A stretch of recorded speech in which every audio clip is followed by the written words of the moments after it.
एक शख्स ना नबी अलैहिस्सलाम के पास गया, उसने जाके अपने वालिद की शिकायत की। उसने कहा जी मेरा बाप जो है ना वो मेरा माल बग़ैर पूछे खर्च कर देता है।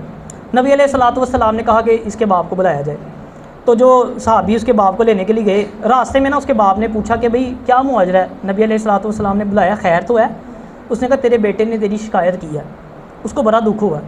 उसने ना मुंह से तो कुछ नहीं कहा, अपनी ज़ुबान से कुछ नहीं कहा, लेकिन दिल ही दिल में ना अशआर उसने पढ़ना शुरू कर दिया। गिला कर रहा था अपने बेटे के बारे में। तो इससे पहले कि वो नबी अलैहिस्सलाम के पास पहुंचता, हज़रत जिब्राईल अलैहिस्सलाम आ गए। आपने आके नबी अलैहिस्सलाम से कहा कि अल्लाह पाक हुक्म दे रहा है कि इससे इसका मसला बाद में पूछना, पहले इसको कहना कि वो शेर बताए जो दिल में सोच रहा था, पढ़ रहा था। जब वो आया ना, नबी अलैहिस्सलाम ने कहा कि मसला बाद में बताना, पहले वो शेर मुझे बताओ जो तुम पढ़ रहे थे। तो उसने अरबिक में वो शेर है, मैं आपको थोड़ा सा उसका खुलासा सा बता देता हूँ। यानी उसका गिला था अपने बेटे से कि मैंने इतनी मेहनत की, अपनी जवानी सारी इसके ऊपर लुटा दी, मैं बुरा हो गया, ये जवान हो गया, मेरी जो टांगें हैं वो कमज़ोर हो गई, इसकी टांगें मजबूत हो गई, मेरे हाथ कांपने लगे और इसके हाथ मजबूत हो गए। ठीक है ना, उसने गिला मतलब किया। जब ये सारे अल्फाज नबी अलैहिस्सलाम ने सुने ना, तो आपकी आंखों में आंसू आ गए। कहते हैं आप इतना रोए कि आपको हिचकी लग गई। आपने उस शख्स को कहा दफ़ा हो जाए यहाँ से।